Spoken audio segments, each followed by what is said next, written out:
Used to work for a hedge fund. Then, to help tutor his cousin, he started uploading math lessons to YouTube.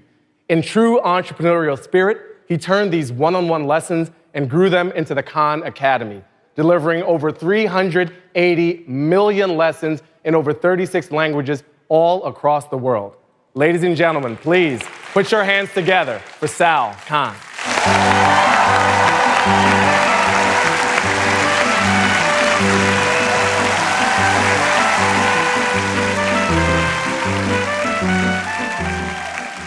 I'm here today to talk about two ideas that, at least based on my observations at Khan Academy, are kind of the core, the key leverage points for learning.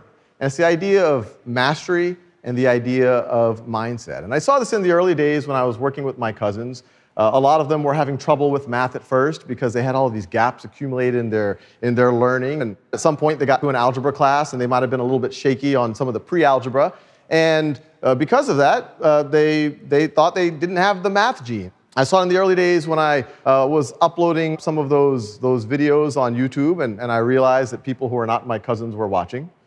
And at first, those comments were just simple thank yous, and I thought that was a pretty big deal. But then the comments got a little bit more intense. Student after student saying that they had grown up not liking math. It was getting difficult as they got into more advanced math topics. By the time they got to algebra, they had so many gaps in their knowledge that they just couldn't engage with it.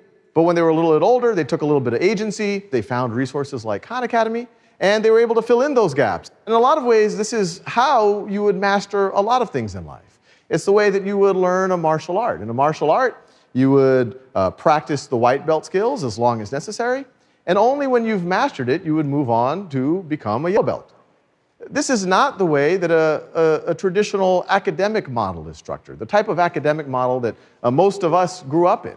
In a traditional academic model, we group students together, usually by age and around middle school age and perceived ability, and we shepherd them all together at the same pace. And what typically happens, let's say we're in a middle school pre-algebra class, and the current unit is on exponents. The teacher will give a lecture on exponents, then we'll go home, do some homework. The next morning, we'll review the homework. Then we'll get another lecture, homework, and then we get a test. And on that test, maybe I get a 75%, maybe you get a 90%, maybe you get a 95%.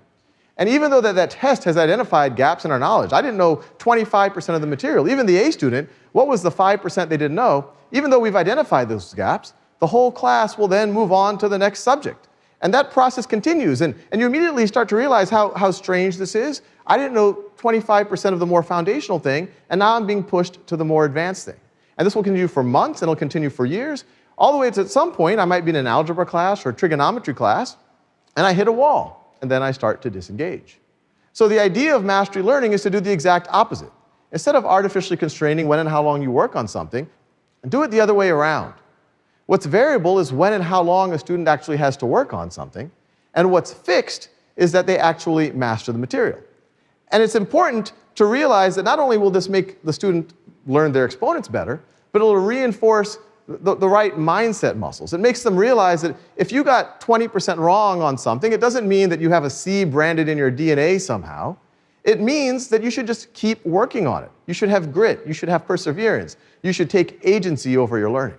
A lot of skeptics might say, well, hey, this is all great philosophically, this whole idea of mastery-based learning and its connection to mindset, but it seems impractical. To actually do it with students, it seems like every student would be on their own track. They would have to be personalized. You would have to have private tutors.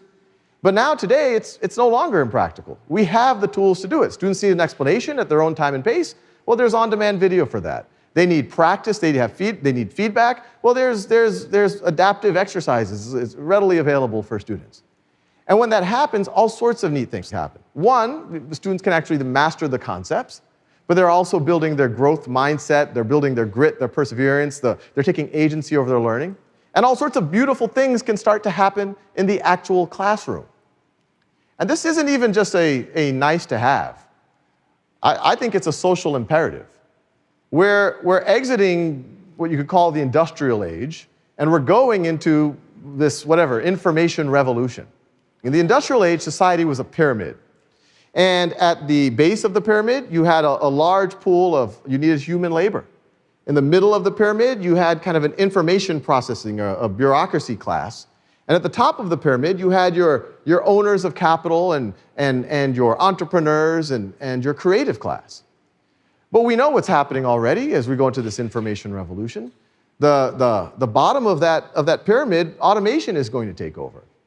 So as a society, we have a question. All this new productivity is happening because of this technology, but who participates in it? Is it just going to be that very top of the pyramid, in which case, what does everyone else do? How do they operate? Or do we do something that's more aspirational? Do we actually attempt to invert the pyramid, where you have a large creative class, where almost everyone can participate as an entrepreneur, an artist, as a researcher? And I don't think that this is utopian. I really think that this is all based on the idea of we let people tap into their potential by mastering concepts, that they can get there. When you think about the type of equity we can have and the rate at which civilization could even progress. And so I'm pretty optimistic about it. I think it's going to be a pretty exciting time to be alive. Thank you.